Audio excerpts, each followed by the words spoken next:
Hey everybody, today I'm going to be reading excerpts from Chapter 2 of The Great Gatsby. So follow along, here we go. About halfway between West Egg and New York, the motor road hastily joins the railroad and runs beside it for a quarter of a mile, so as to shrink away from a certain desolate area of land. This is a valley of ashes. A fantastic farm where ashes grow like wheat into ridges and hills and grotesque gardens where ashes take the forms of houses and chimneys and rising smoke and finally, with a transcendent effort of men who move dimly and already crumbling through the powdery air.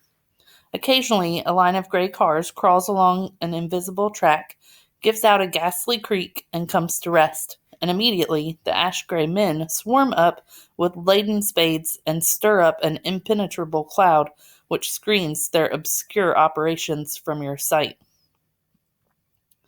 But above the gray land and the spasms of bleak dust which drift endlessly over it, you perceive, after a moment, the eyes of Dr. T.J. Eckelberg. The eyes of Dr. T.J. Eckelberg are blue and gigantic. Their retinas are 1 yard high. They look out of no face, but instead from a pair of enormous yellow spectacles, which pass over a non-existent nose. Evidently, some wild wag of an oculist set them there to fatten his practice in the borough of Queens, and then sank down himself into eternal blindness, or forgot them and moved away. But his eyes, dimmed a little by many paintless days under sun and rain, brood on over the solemn dumping ground. The Valley of Ashes is bounded on one side by a small foul river, and when the drawbridge is up to let barges through, the passengers on waiting trains can stare at the dismal scene for as long as half an hour. There's always a halt there of at least a minute, and it was because of this that I first met Tom Buchanan's mistress. The fact that he had one was insisted upon wherever he was known. His acquaintances resented the fact that he turned up in popular restaurants with her, and leaving her at a table, sauntered about, chatting with whomsoever he knew. Though I was curious to see her, I had no desire to meet her, but I did. I went up to New York with Tom on the train one afternoon, and when we stopped by the ash heaps, he jumped to his feet and, taking hold of my elbow, literally forced me from the car. "We're getting off," he insisted. "I want you to meet my girl." I think he'd tanked up a good deal at luncheon, and his determination to have my company bordered on violence. The supercilious assumption was that on Sunday afternoon I had nothing better to do. I followed him over a low whitewashed railroad fence, and we walked back 100 yards along the road under Dr. Eckelberg's persistent stare.